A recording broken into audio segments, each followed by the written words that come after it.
नमस्कार दोस्तों, स्वागत है आपका अपने YouTube चैनल पर। दोस्तों उम्मीद है आप स्वस्थ होंगे, मस्त होंगे, अपने पढ़ाई में व्यस्त होंगे। दोस्तों जैसा कि आप लोगों को पता है, बीएसएससी ग्रेजुएट लेवल 3 के एग्जाम को लेकर के काफ़ी ज़्यादा कसमकस लगा हुआ है इसके एग्जाम डेट लेकर के। तो आप इसके टेंशन में मत पड़िए।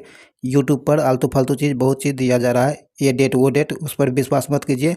आप ऑफिशियल वेबसाइट को फॉलो कीजिए और जब उस पर अपडेट दिया जाएगा तो उसी को मानिएगा। तब तक आप 26-27 डेट को ही मानकर आगे बढ़िए और पढ़ते रहिए, रिवीजन करते रहिए और प्रत्येक दिन टेस्ट लगाते रहिए। आपको इसी में जो है 2 टेस्ट प्रत्येक दिन लाया जा रहा है। एक टेस्ट सुबह 8 बजे, दूसरा टेस्ट शाम के 7 बजे। तो उन टेस्टों को जरूर दीजिए। और आपके रिवीजन के लिए मास्टर वीडियो बना दिया गया है, जो कि 5 मास्टर वीडियो अपलोड कर दिया गया है। तो उससे रिवीजन आप कर सकते हैं। उसका लिंक जो है डिस्क्रिप्शन में मिल जाएगा, या फिर आप हमारे चैनल के प्लेलिस्ट में जाकर के उससे रिवीजन कर सकते हैं। तो आप प्रत्येक दिन पढ़ाई में एकदम 26 और 27 नवंबर को ही मान करके तैयारी करते रहिए। कन्फ्यूजन में मत रहिए। जब तक ऑफिशियल नोटिस नहीं आता है तो आप किसी के बहकावे में मत आइए, तैयारी करते रहिए ताकि आप आगे चलकर धोखा ना खाएं। और अपनी तैयारी पर जोर पर रखिए। ऑफिशियल वेबसाइट पर ही बिलीव कीजिए और वहीं आप उसी को फॉलो कीजिए, उसी से आपको सही जानकारी मिल पाएगी।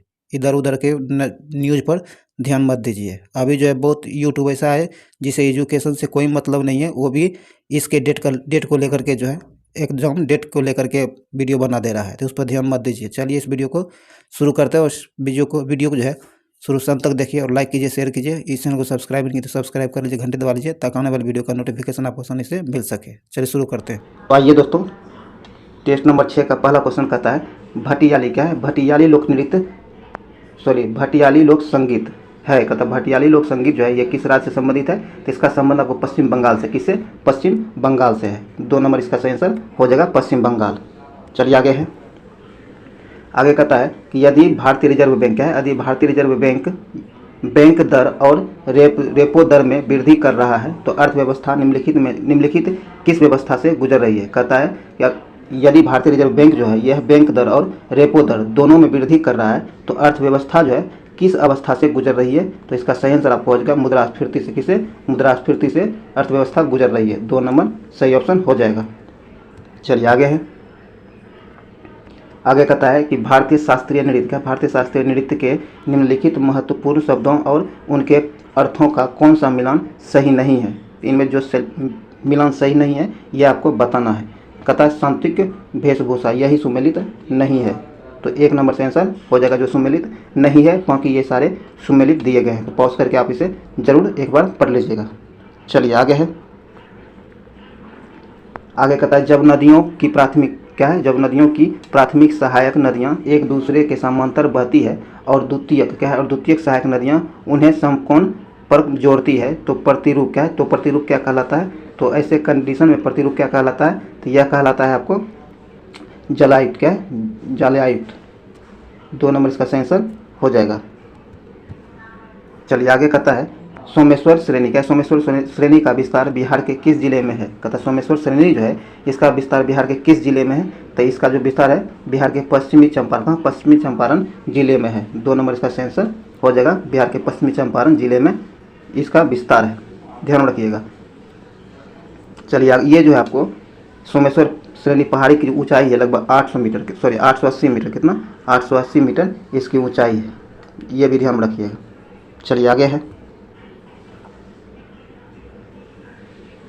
आगे कहता है कि देश के अर्ध शुष्क क्षेत्रों में खरीफ के मौसम में एक फसल उगाई जाती है। एक फसल उगाई जाती है। कहता है देश के अर्ध शुष्क क्षेत्रों में खरीफ के मौसम में एक फसल उगाई जाती है। विभाजन के बाद इस फसल का उगाया जाने वाला एक बहुत बड़ा क्षेत्र पाकिस्तान के हिस्से में चला गया है। तो चीन के बाद भारत इस फसल के उत्पादन में दुनिया में दूसरे स्थान पर है। तो किस फसल की बात हो रही है? तो यहाँ जो है आपको कपास की बात है। किसकी? कपास की बात हो रही है। 1 नंबर से आंसर हो जाएगा कपास की बात हो रही है। चलिए आगे है। आगे कहता है निम्नलिखित में से किस दशक को भारत में जनसंख्या विस्फोट की अवधि के रूप में जाना जाता है, जो कि मृत्यु दर में तेजी से गिरावट लेकिन देश में जनसंख्या की उच्च प्रजनन दर के कारण था? ये एग्जाम में बहुत बार ये क्वेश्चन पूछ लिया गया है। तो इसका सही आंसर आपको हो जाएगा 51 से 81। क्या है? 1951 से 1981। 3 नंबर यहाँ से आंसर हो जाएगा। चलिए आगे है। आगे कहता है जनसंख्या की दशकीय वृद्धि दर के दृष्टिकोण से बिहार में सबसे अच्छा प्रदर्शन करने वाले जिलों का क्रम 2011 जनसंख्या के अनुसार कौन है। कहता है जनसंख्या के दशकीय वृद्धि दर के दृष्टिकोण से बिहार में सबसे अच्छा प्रदर्शन करने वाला जिला क्रमवार कौन है, और ये आंकड़ा आपको 2011 की जनसंख्या नीति के अनुसार होना चाहिए। तो इसका सही क्रम जो हो जाएगा आपको अरवल, गोपालगंज और दरभंगा। कौन? अरवल, गोपालगंज और दरभंगा। 2 नंबर से आंसर हो जाएगा। चलिए आगे है, आगे कहता है करेवा। क्या है? करेवा संरचनाओं के लिए प्रसिद्ध निम्न स्थानों में से कौन सी जफरान, क्या जफरान की खेती के लिए उपयोगी है। तो इसका सही आंसर हो जाएगा आपको कश्मीर हिमालय। क्या है? कश्मीर हिमालय। 4 नंबर से आंसर हो जाएगा कश्मीर हिमालय।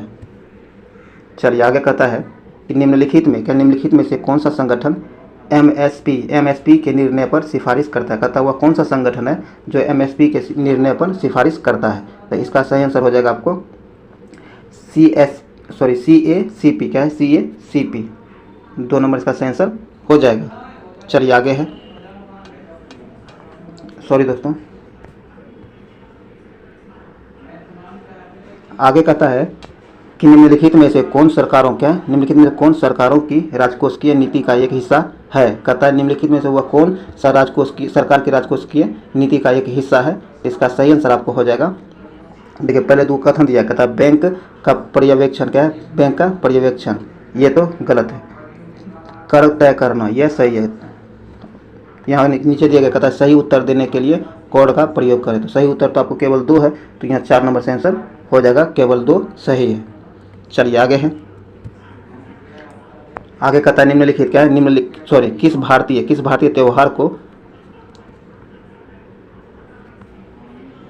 आइए, कहता किस भारतीय त्योहार को मुख्य रूप से पंजाब में पंजाबियों द्वारा मनाया जाता है और इसे पंजाब का फसल त्यौहार भी कहा जाता है। कहता हुआ कौन सा भारतीय त्यौहार है जिसे मुख्य रूप से पंजाब में पंजाबियों के द्वारा मनाया जाता है और इसे पंजाब का फसल त्यौहार भी कहा जाता है। तो इसका सही आंसर हो जाएगा क्या है? लोहड़ी। ये लोहड़ी है, इसका सही आंसर हो जाएगा लोहड़ी। 2 नंबर से आंसर हो जाएगा। चलिए आगे कहता है निम्नलिखित में से कौन सा पोषण, क्या है? निम्नलिखित में से कौन सा पोषणज जिसका ट्रैफिक स्तर ऊर्जा की अधिकतम मात्रा को दर्शाता है। तो इसका सही आंसर हो जाएगा आपको उत्पादक। क्या है? उत्पादक। 4 नंबर से आंसर हो जाएगा उत्पादक, ये भी ध्यान रखिएगा। चलिए आगे कहता है बिहार की जलवायु मुख्यतः है। कहता है बिहार की जो जलवायु है यह मुख्यतः कैसी है? तो ये आपको उपोष्ण है। क्या है? उपोष्ण है। 2 नंबर यहाँ से आंसर हो जाएगा उपोष्ण। 2 नंबर से आंसर हो जाएगा उपोष्ण है। बिहार की जलवायु जो है मुख्य रूप से उपोष्ण है। चलिए आगे है, आगे कहता है कि डैश ने डैश में सहायक संधि की शुरुआत की थी। कहता कि डैश ने डैश में सहायक संधि की शुरुआत की थी। इसका मतलब किसने और किसने किस वर्ष में सहायक संधि की शुरुआत की थी। तो इसका सही आंसर आपको हो जाएगा लॉर्ड बेनेजली। क्या कौन है? लॉर्ड बेनेजली ने 1798 में सहायक संधि की शुरुआत की थी। तो 3 नंबर यहाँ ऑप्शन से आंसर हो जाएगा। लॉर्ड बेनेजली जो है 1798 में सहायक संधि की शुरुआत की थी। तो ये आप ध्यान में रखिएगा। चलिए आगे है, 3 नंबर यहाँ से आंसर हो जाएगा। आगे कहता है कि भारतीय संविधान के निम्नलिखित भागों में से कौन सा देश की चुनावी प्रणाली से संबंधित है। कहता है भारतीय संविधान जो है, भारतीय संविधान के निम्नलिखित भागों में से कौन सा भाग देश की चुनावी प्रणाली से संबंधित है। तो इसका सही आंसर हो जाएगा भाग 15। क्या है? भाग 15। 1 नंबर से आंसर हो जाएगा। चलिए आगे है, आगे कहता क्या कहता है आगे कि किताब उल हिंद डैश द्वारा डैश भाषा में लिखी गई है।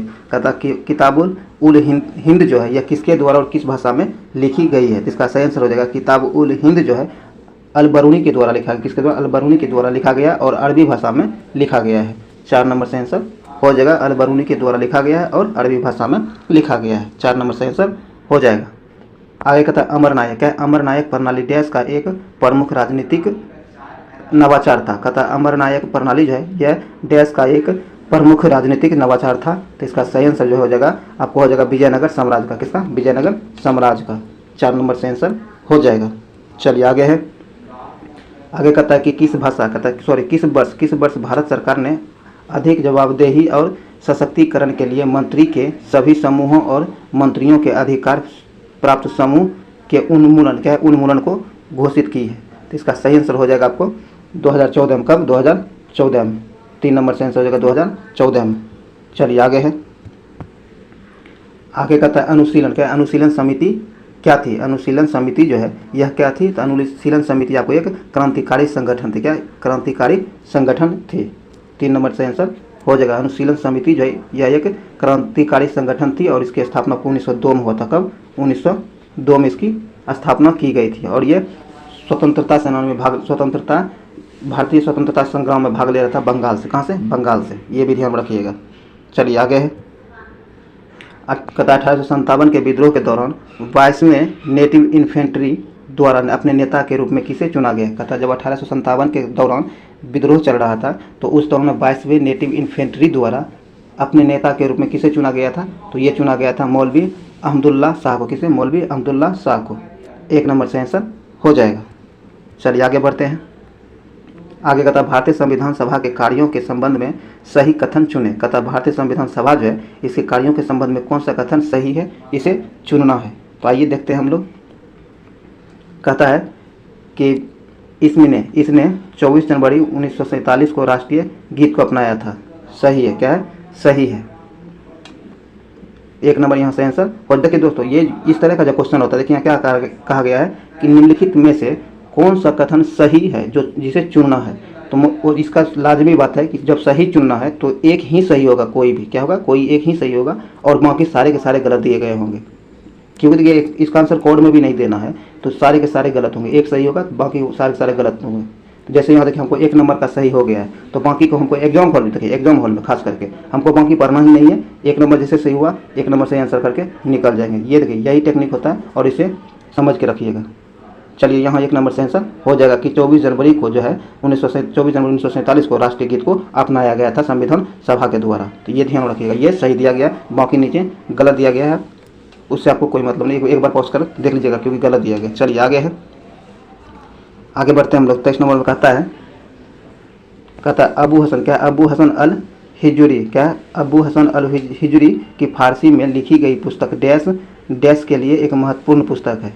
तो आइए देखते हैं। ये जो है आपको इसका सही आंसर आपको हो जाएगा कशफ उल मजहूब और सूफीवाद। 4 नंबर इसका सही आंसर हो जाएगा।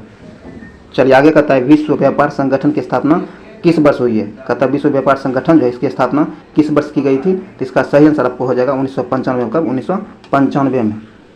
2 नंबर से आंसर हो जाएगा 1995 में। और अगर डेट हो तो 1 जनवरी। क्या है? 1 जनवरी इसका डेट होगा। 1 जनवरी 1995 को विश्व व्यापार संगठन की स्थापना की गई है, ध्यान में रखिएगा। चलिए आगे है। आगे कहता है कि निम्नलिखित में क्या? निम्नलिखित छंद को ध्यानपूर्वक पढ़ें एवं दिए गए विकल्पों में से इसके स्रोत का पहचान करें। आइए देखते हैं। कहता है ये शक्तिशाली देव आप हमारी, कहता है हे शक्तिशाली देव आप हमारी आहुति देवताओं तक ले जाएं।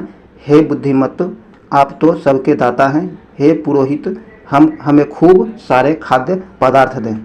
ये जो है यह किस युक्ति का मतलब ये कहाँ इसका वर्णन किया गया? इसका सही आंसर आपको हो जाएगा ऋग्वेद में। कहाँ? ऋग्वेद में। 4 नंबर से आंसर होगा ऋग्वेद में। चलिए आगे कहता है रचना। क्या है? रचना खेरा किस लिए प्रसिद्ध है? रचना खेरा जो है यह किस लिए प्रसिद्ध है? तो यह जो प्रसिद्ध है आपको पत्रकारिता के लिए। किसके लिए? पत्रकारिता के लिए। 1 नंबर से आंसर हो जाएगा पत्रकारिता के लिए। चलिए आगे है। आगे कहता है निम्नलिखित में से किस अधिनियम को निपटान, क्या है? निपटान या बंदोबस्त के अधिनियम के रूप में भी जाना जाता है। कहता हुआ कौन सा अधिनियम है जिसे निपटान या बंदोबस्त के अधिनियम के रूप में जाना जाता है? तो इसका सही आंसर हो जाएगा आपको 1781 का संशोधित अधिनियम। 4 नंबर से आंसर हो जाएगा। आगे कहता भारतीय एथलीट द्युति चंद एक है। कहता भारतीय एथलीट द्युति चंद जो है यह एक किस खेल से संबंधित है? सीधा इसका कहना यह है कि क्या है? तो इसका सही आंसर हो जाएगा आपको यह जो आपको स्प्रिंटर है। क्या? स्प्रिंटर है। 3 नंबर से आंसर हो जाएगा। चलिए आगे है। आगे कहता है भारतीय संविधान की डैश अनुसूची में असम, मेघालय, त्रिपुरा और मिजोरम राज्यों में जनजातीय क्षेत्रों के प्रशासन के संबंध में प्रावधान है।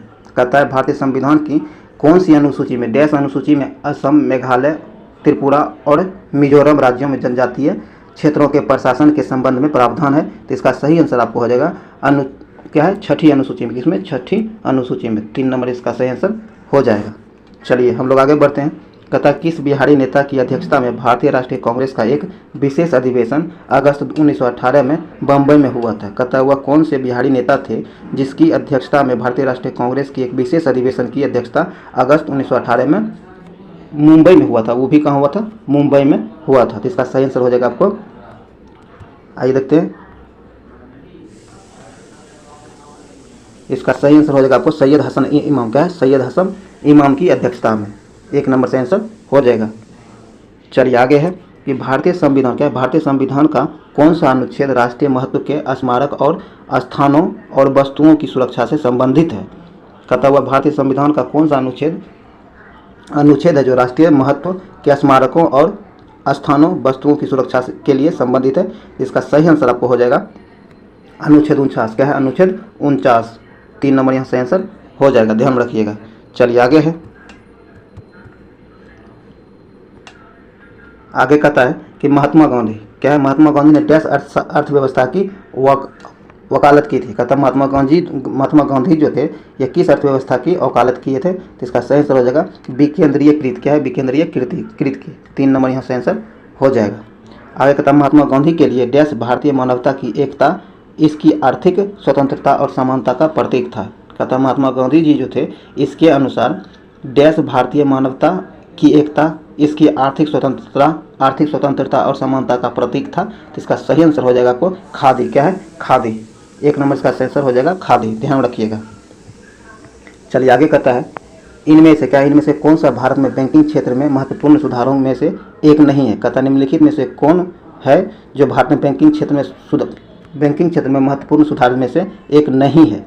जो नहीं है ये ढूंढना है। तो इसका सही आंसर हो जाएगा आपको वर्धित SLR। क्या है? वर्धित SLR। 4 नंबर सही आंसर हो जाएगा जो सही नहीं है। बाकी आपको घटी हुई CR और SLR यह सही है। ब्याज दर विनियमन यह भी सही है। नई पीढ़ी बैंक यह भी सही है। ये 4 नंबर गलत दिया गया। 4 नंबर सही आंसर हो जाएगा जो कि इसके बारे में गलत दिया गया है। चलिए आगे कहता है कि जनवरी 1858 में कैनिंग क्या है? जनवरी 1858 में कैनिंग डैश तक चले गए और दिल्ली डिवीज़न छोड़कर उत्तरी पश्चिमी प्रांत का गठन किया था? तो इसका सही आंसर आपको हो जाएगा इलाहाबाद चले गए। कहाँ? इलाहाबाद चले गए। 2 नंबर से आंसर हो जाएगा। आगे कहता है भारतीय राष्ट्रीयवाद क्या है? भारतीय राष्ट्रीयवाद के पहले या प्रारंभिक चरण को डैश जो 1885 से 1905 के बीच रहा था डैश भी कहा जाता है?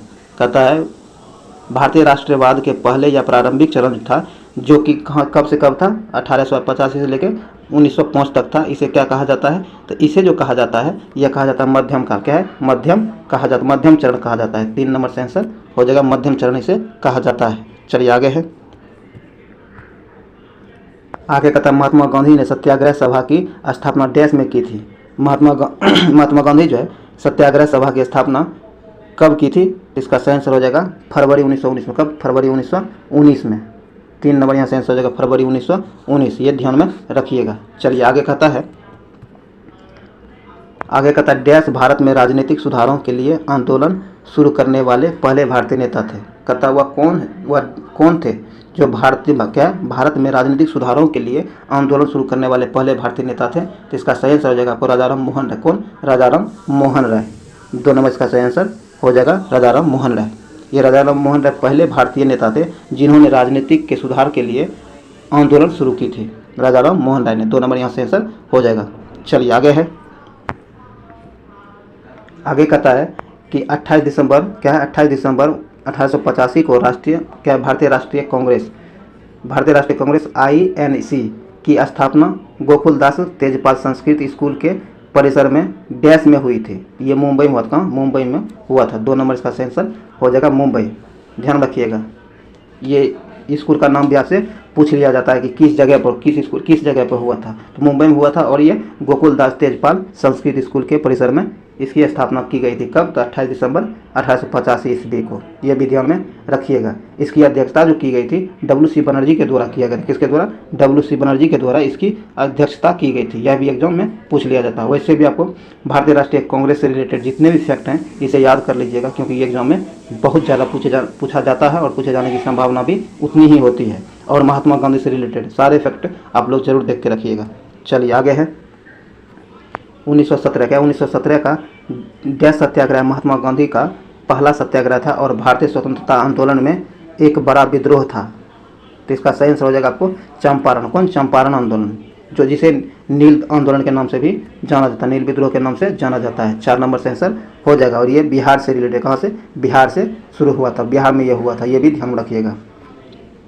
चलिए आगे है कथा 1866 में भारत के संदर्भ में चर्चा करने और भारतीय कल्याण को बढ़ावा देने के लिए ब्रिटिश सार्वजनिक अधिकारियों को प्रभावित करने के लिए लंदन में ईस्ट इंडिया एसोसिएशन की, ध्यान रखिए कहाँ?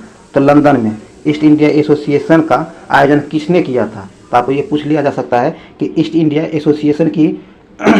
एसोसिएशन जो है इसका आयोजन कहाँ किया गया था? तो लंदन में किया गया था। यहाँ क्वेश्चन पूछा जाता है किसने किया है? तो ये किया था आपको दादा भाई नौरोजी ने। किसने? दादा भाई नौरोजी ने किया था। तो ये ध्यान रखिएगा। 1 नंबर से आंसर हो जाएगा दादा भाई नौरोजी ने। और कब किया था? 1866 ईस्वी में। 3-4 क्वेश्चन इससे आपको सॉल्व हो जाएगा। ध्यान जरूर रख लीजिएगा, इसे ध्यान से देख लीजिएगा। चलिए आगे है आगे का वैश्विक क्या है? वैश्विक कपास उत्पाद में भारत का हिस्सा डैश से अधिक है। कहता है कि विश्व स्तर पर कपास उत्पादन में भारत का जो हिस्सा है डैश से अधिक है। तो इसका सही आंसर आपको हो जाएगा 1/3 से अधिक है। क्या? 1/3 से अधिक है। 1 नंबर से आंसर हो जाएगा 1/3 से अधिक है। आगे कहता है इनमें से क्या? इनमें से कौन सा भारत में कृषि विपणन के मुख्य दोषों में से एक नहीं है? कहता है कि इनमें से कौन सा भारत में कृषि विपणन के मुख्य दोषों में से एक नहीं है? जो नहीं है वो है आपको अनुकूलन मंडी। क्या है? अनुकूलन मंडी। तो यहाँ 3 नंबर से आंसर हो जाएगा अनुकूलन मंडी। चलिए आगे है कहता डैश झील। क्या है? डैश झील भारत की सबसे बड़ी खारे पानी की झील है। कहता है कि डैश झील जो है भारत की सबसे खारे पानी की झील है। यह भारत की सबसे बड़ी झील भी है। तो ये चिल्का होगा। क्या होगा? चिल्का होगा। 2 नंबर से आंसर हो जाएगा। चिल्का जो है, चिल्का झील भारत की सबसे खारे पानी की झील है और यह भारत की सबसे बड़ी झील भी है। चिल्का झील। कौन? चिल्का झील। ध्यान रखिएगा।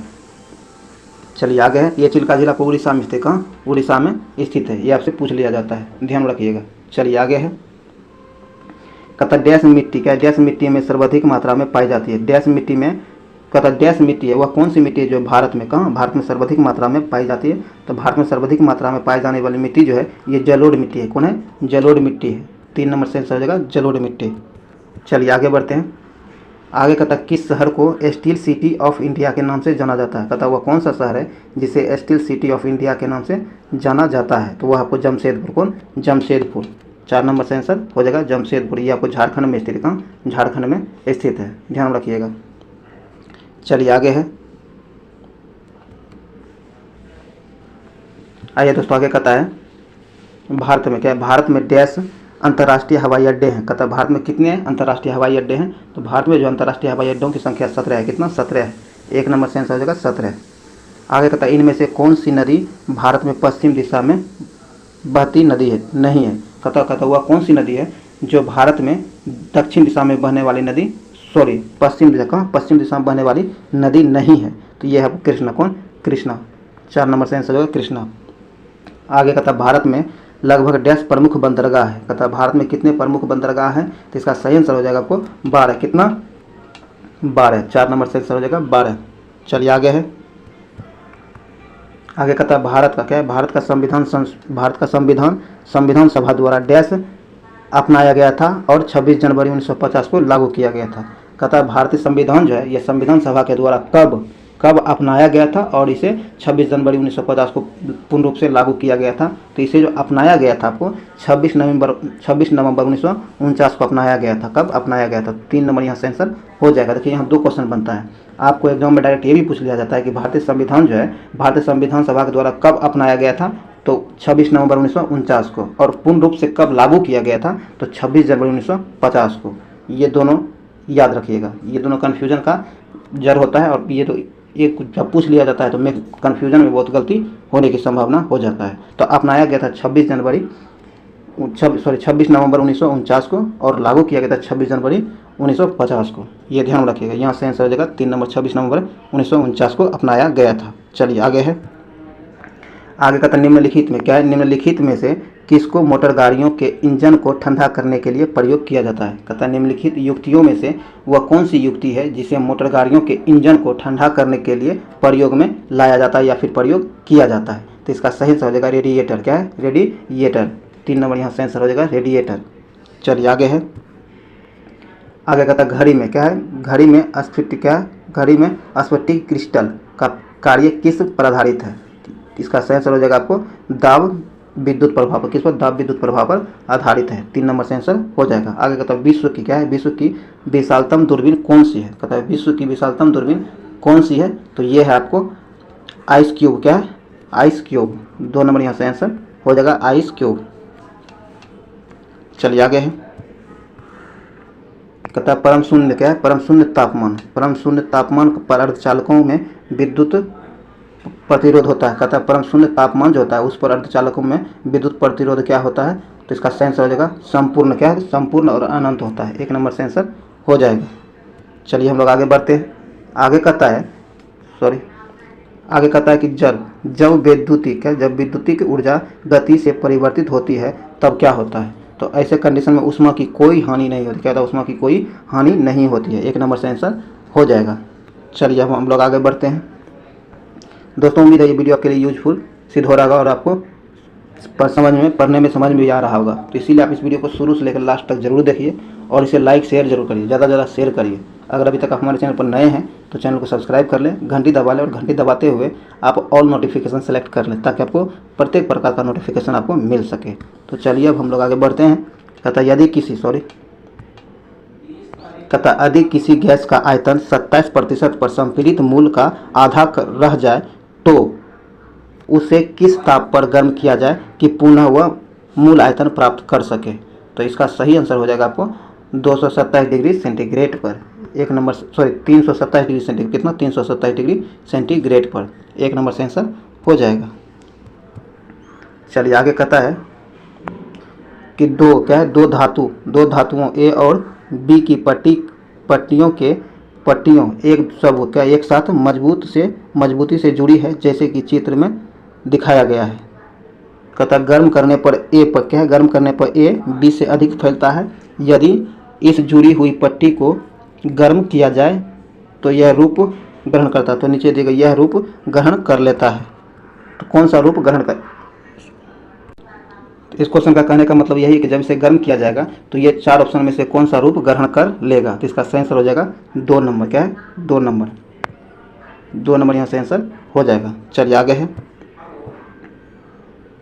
आगे कहता है कथन ए जो है एक छड़ी को जल में तिरछी स्थिति में खोया गया है। यदि बगल से देखा जाए तो तिरछी छड़ी और जल की सतह पर झुकी हुई प्रतीत होती है। और कारण जो है कथन था वो कारण कहता है कि छड़ी से आने वाला प्रकाश जल अणुओं से प्रकीर्णन होकर छड़ी के छोटी एवं झुकी होने का आभास देता है। तो आइए हम लोग देखते हैं। इसका सही आंसर हो जाएगा कि ये सही है परंतु आर गलत है। 3 नंबर इसका सही आंसर हो जाएगा। चलिए आगे है, आगे कहता है ताप बढ़ने के साथ द्रव की सायनता। कहता है जब ताप बढ़ता है तो इसके साथ जो होता है द्रव की सायनता क्या होती है, तो द्रव की सायनता जो होती है घटती है। ताप बढ़ने से द्रव की सायनता जो होती है यह घटती है। 2 नंबर यहाँ से आंसर हो जाएगा। चलिए आगे है, आगे कहता है एक ट्रक, एक कार और एक मोटर साइकिल की गतिज ऊर्जाएं समान है। यदि समान अवरोधक बल लगाए जाएं और वे क्रमशः x, y और z दूरी पर रुके तो नीचे दिए गए क्या संबंध होगा। तो इसका सही आंसर हो जाएगा x बराबर y बराबर z। 3 नंबर यहाँ से आंसर हो जाएगा।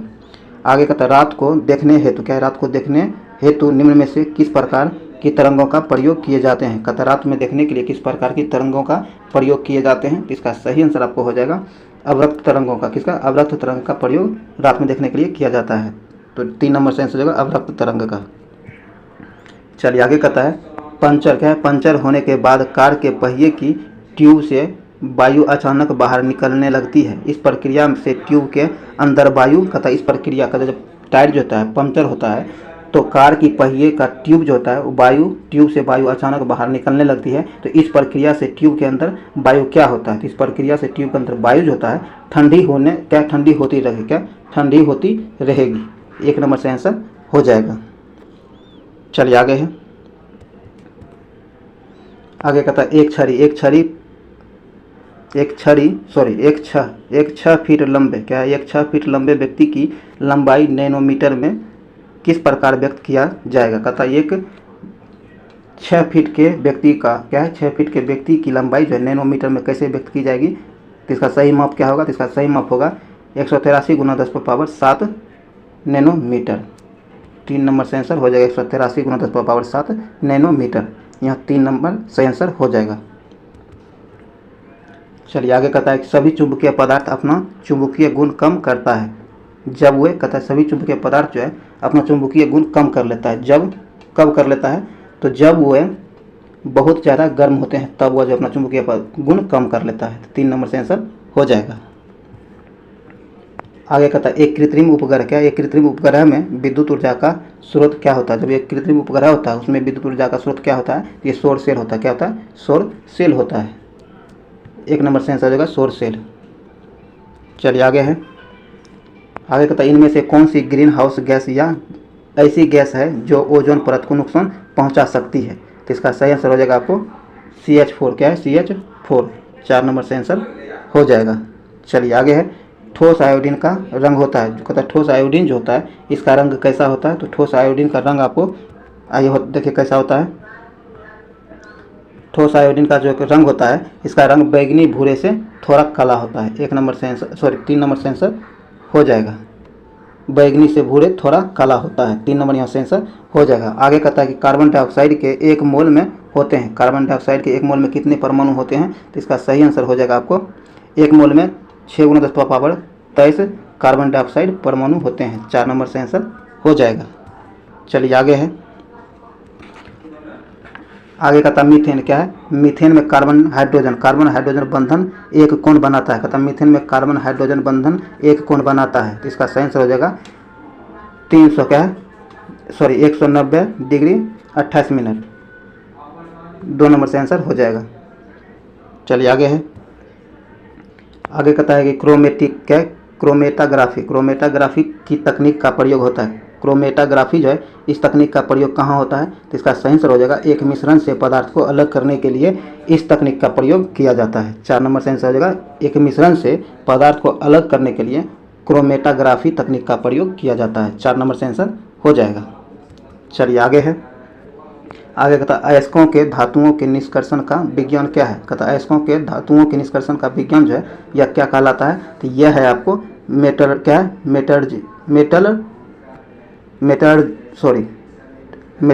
है, मेटलर्जी। 2 नंबर यहाँ से आंसर हो जाएगा। आगे है, एक ही तापमान क्या है, एक ही तापमान और दाब की स्थिति के अंतर्गत सभी गैस के समान आयतन में समान संख्या में अणु होते हैं। तो इसका सही आंसर हो जाएगा आपको एवोगाड्रो के नियम के अनुसार। 2 नंबर से आंसर हो जाएगा। आगे कहता है कि CF2 बराबर CF2 किस बहुलक की एकल इकाई है। तो इसका सही आंसर हो जाएगा टेफ्लॉन का। किसका, टेफ्लॉन का। 2 नंबर से आंसर हो जाएगा टेफ्लॉन का।